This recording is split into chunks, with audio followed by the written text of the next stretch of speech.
Hello and welcome. This is an introduction and my first video to this channel, which will be all about this car in the back, which is a 1991 300TE 24 valves. It's the S124 model with the M104 engine. The plan for this video is to take a look at the car front to back, outside to inside, and then come up with a to-do list, which will then dictate the further upcoming videos. And so the first thing I'd like to look at is actually this folder here, which is a bit of history. I have this little booklet here. So this maintenance booklet was serviced until, I think, over 200,000 kilometers by the first owner, which was a doctor in the city that I live in. Supposedly the previous owner has been asked many times if this is a doctor's car. So there is some history there, and it's really nice to have this as a proof of service for the first 200,000 kilometers. The total mileage on this car currently stands at 320,000 kilometers, so it's quite a lot. But what we can also find is that in 2017 the engine has actually been replaced, and this was a straight one-to-one replace with another M104 engine taken from an SL300 with about 70,000 kilometers. And since then, it's put on maybe 20 to 30,000 kilometers. But with a car from 1991, there's of course been a lot of work going into this. So I'd say let's take a closer look. And for that, I will focus on the car. Right, so the way we're going to do this is I'm going to use my phone to kind of give you a better idea of what I'm looking at.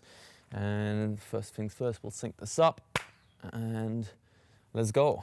And the first thing when we look at this is that we notice this isn't the original grille. This is actually the avant-garde grille, which came a bit later, and it looks different to the original. Maybe I'll put a picture of the original grille so you can see the difference. Another thing that we'll notice is that this wiper here is kind of stuck. I don't want to force it down. I haven't got any of these to work yet. And so that's one thing that will definitely be on my to-do list, is get those working, even though supposedly they don't really do all that much. Next thing that isn't original are these alloys, the rims, and these are 18-inch AMG styling 2s.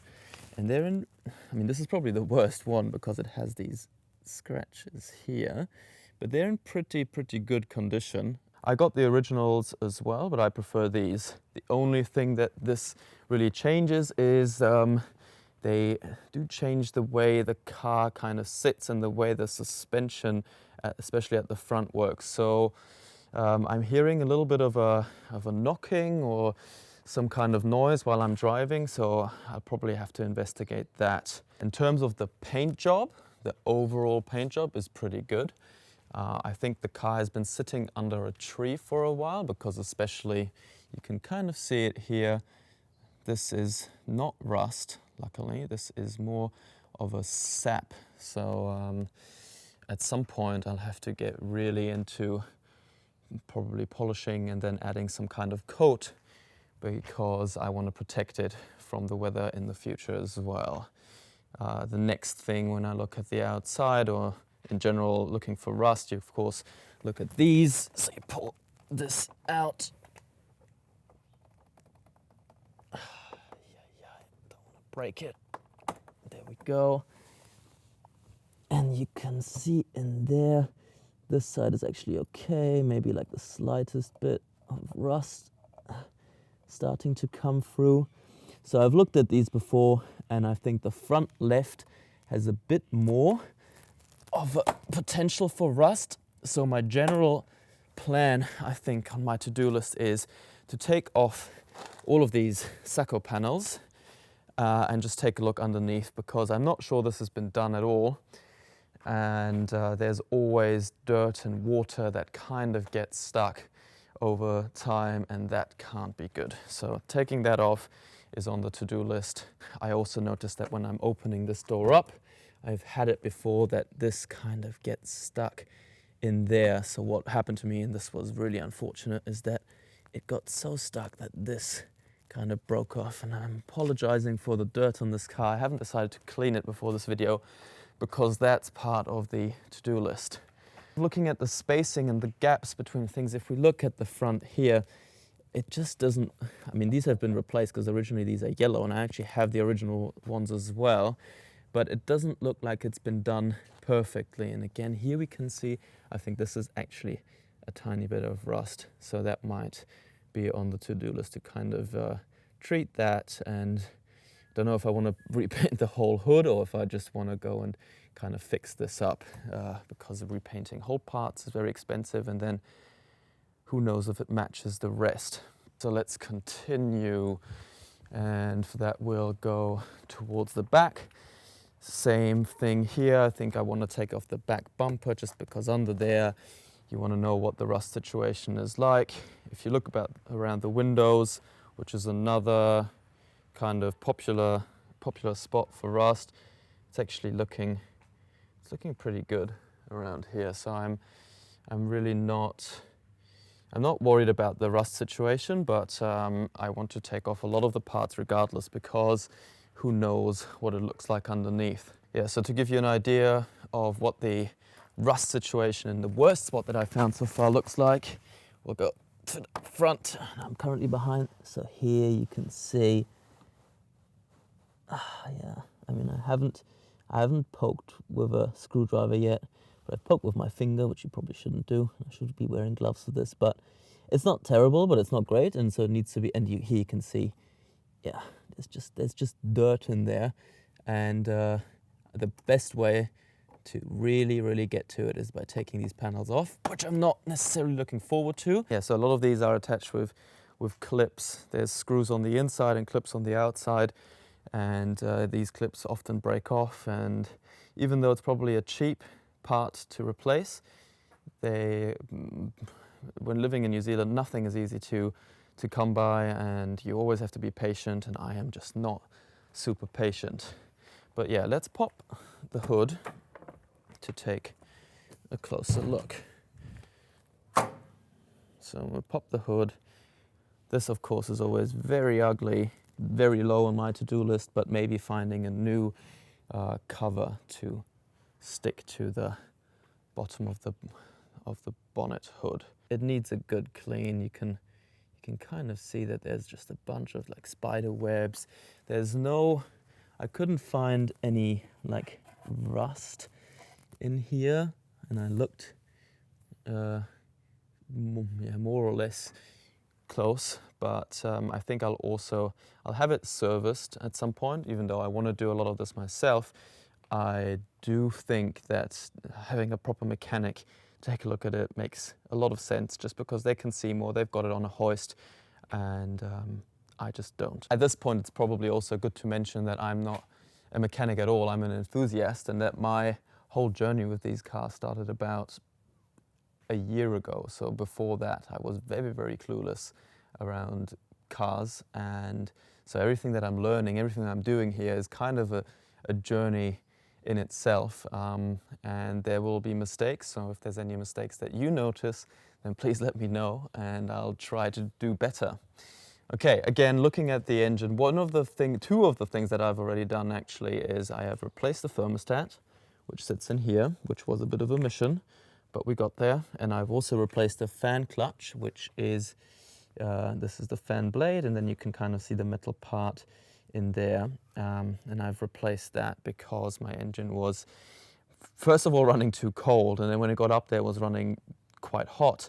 So yeah, those two parts have actually fixed it, and now it sits just above 80 as it should. Another thing, and this is probably number one on my to-do list, is replacing the EHA valve. And the EHA valve sits under the air filter there in front of the distributor. And I'm not going to open this up in this video, but the EHA valve is probably one of the most expensive little parts that you can find that you will need to replace if it's leaking, for example. And mine is slightly leaking, and it is causing bad starts, for example. Sometimes rough idles, but mostly I'll have to start the engine twice, which is really annoying and kind of embarrassing as well, because you know, you don't want to be showing someone your new car, and then have to start it twice to actually get it going. I think that's, yeah, it's a very important part to replace, and I'm currently looking for it, but they're not cheap. Maybe a wise move at this point is to turn off my battery, even though I want to show you some of the electrical components, but I don't know how long I'm going to take for this video, and if I leave the battery on, it might just drain an amount that I don't really want to have drained. All right, so when we take a look at the interior, we can see I've got the grey MB-Tex, which is a sort of vinyl, and these seats are actually still in pretty good condition. I've cleaned them already. I can probably treat them a bit better. It's very hard to tell from this camera. Yeah, there you go. So it's not bad at all. So when we're sitting in the car, the first thing I noticed when I looked at it was that this steering wheel, oh, the sun is really not in my favor right now. It's kind of, yeah, here you go, it's coming apart a bit here. So it's a leather steering wheel. Probably want to I would just want to stitch it up and then treat it with some leather cleaner and protector, and then it should be all good. Something I've already done is I have fixed the odometer. So when I got it, the odometer was stuck, and this is something that I've done multiple times now, is fixing odometers in these kinds of cars. You take out the whole dashboard, and often it's just, it's a very simple fix, but it's a bit of a pain to get there. If you want to know how to do that, then I've actually put that into my Instagram story, like a little highlights reel. Now, luckily, everything but the economy is working properly. This only goes to about half and just swings between there. Something I want to investigate. Then we've got some aftermarket radio, which I mean I like right now because I can actually connect my phone to it and it's working, but I think in the long run I'd like something that looks at least a bit more like it's straight out of the 90s. Then the wood in here, yeah, it's okay. It's not great. There's some cracks. Luckily, no cracks in the dashboard, so that's fantastic because these are really hard to replace. I've seen videos on how to kind of recoat this and make it look good. It always looks then kind of a little bit different to this, so if I do it, then I might have to do both, and not high on my to-do list, but it's definitely up there. I already put a light bulb into this because there was no light bulb in there. For that, you just kind of remove the carpet, put this up. And yeah, you can replace a bunch of light bulbs in here. It's fairly easy to do. It's a satisfying little project. So I think that currently the only light bulb that isn't working is the light bulb that's sitting in here, and I will replace that at some point. But that's also, you have to be really delicate with these kind of things because they're very expensive to replace, and they also just get very delicate over time. Okay, so that's it for the dashboard and the front. Really, everything kind of just works, at least at the front. So my windows both work currently. My sunroof works. I can't do it now because my battery is disconnected for this video, but it works. Now the thing that doesn't work, which is a bit of a pain, are the back windows. So I am not too sure what's the issue here. When I'm engaging the back left, I can hear the motor clicking, but then nothing happens. With the back right, I can't hear anything happen. So back right might be electrical, back left might be the motor itself in there. Either it's not grabbing and it then is lifting up the window, or it's just completely broken. I'm not too sure. But yeah, other than that, the back looks fairly clean. Yeah, this is another thing I'd like to mention is it came with no rugs. So I've got no rug. And we can see that at the front here as well. I thought, oh yeah, okay, surely there's something underneath, but underneath is just the car. So I'm looking to get some rugs, but this is another thing that's just purely cosmetic. Another thing that I've already done is the central locking. The issue I had was that my fuse C, which you probably know, the fuse box is right here, and the fuse C is this one right there. and this fuse was constantly blowing, and it basically, as soon as I put my key into the lock, it would just blow. And so I figured one of the components must be causing a short, and it did, and the component is sitting right here.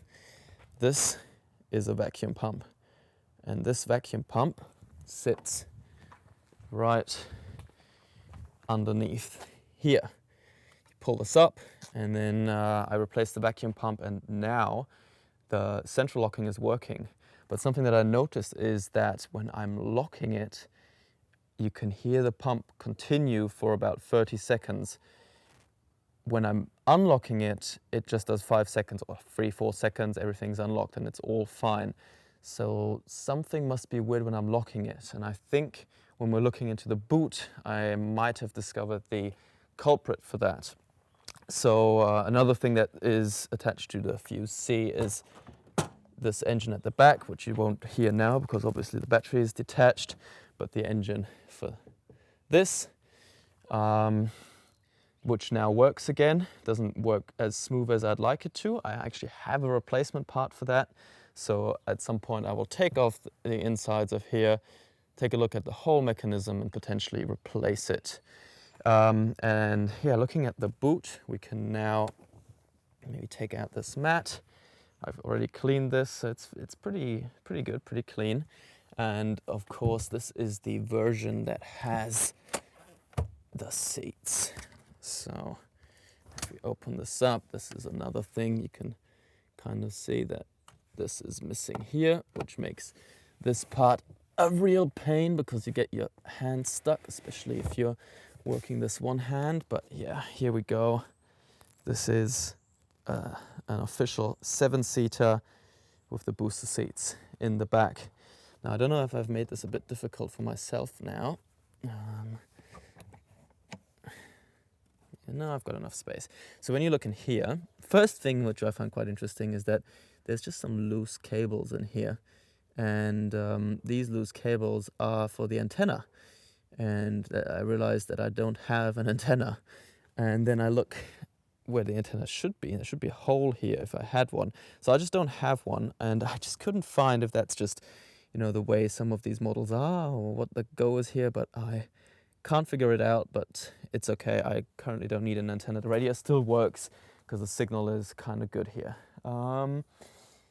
Now, the reason for my vacuum pump to still be operating for 30 seconds, I believe, is the lack of my lid locking mechanism for the petrol lid. So if we look in here, I can just open this.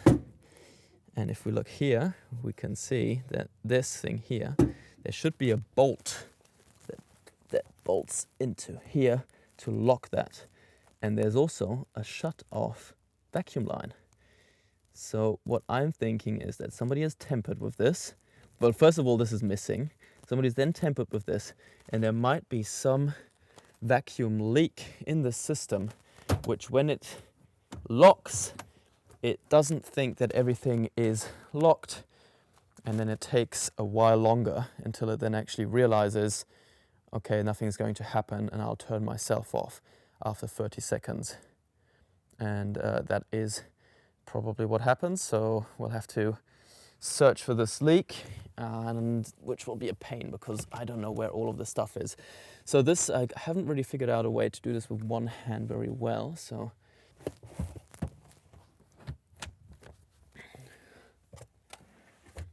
I've also got this rollout thing. This is a bit, I don't really like this because of the way it clips in. First of all, it's quite dirty, but I mean, that I can clean. But the way this clips in, it clips into the boot lid. So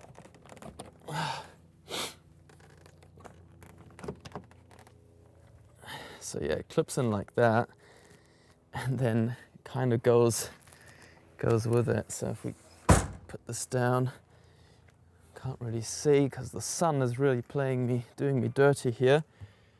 But yeah, I don't know, I don't enjoy this thing too much just because of the way it attaches. I think it should be attached to the car in here instead of the boot lid. But there we go. It's definitely good to have, but it's not necessarily needed. Which thing I enjoy more is this one, which is for dogs or any sort of animals, and kind of compartmentalizing your car into different stages. You can, I think, even use it when the seats are folded over. And that's, I think, the last thing I want to show in this video, because I've already just went on rambling and rambling. We want to take a look at how this car looks when the seats are folded down. I'm not going to go and do it all the way, because for that I'd have to take the headrests off, but this goes down and then it's just a complete flat surface with a huge amount of space. So I mean, this is why I probably fell in love with the wagon. It's so versatile and just a lovely car. And now the sun is shining onto it and it's looking fantastic. All right, so we definitely got what we wanted from this video, which is a long to-do list. And you can probably you can see it's quite long. I've written down all of the things that I want to investigate and do, and so that will be shorter videos, hopefully, because I went on for quite a bit there, and I want to keep these videos probably under 10 minutes, depending on the job that I'm doing. But yeah, I'm going to categorize this for me. There's stuff that needs to be done, stuff that would be nice to be done, stuff that just is for a better feel of the car. And with that, I'll wrap it up for this video. We'll see what I start with in the next video. And yeah, thanks for watching.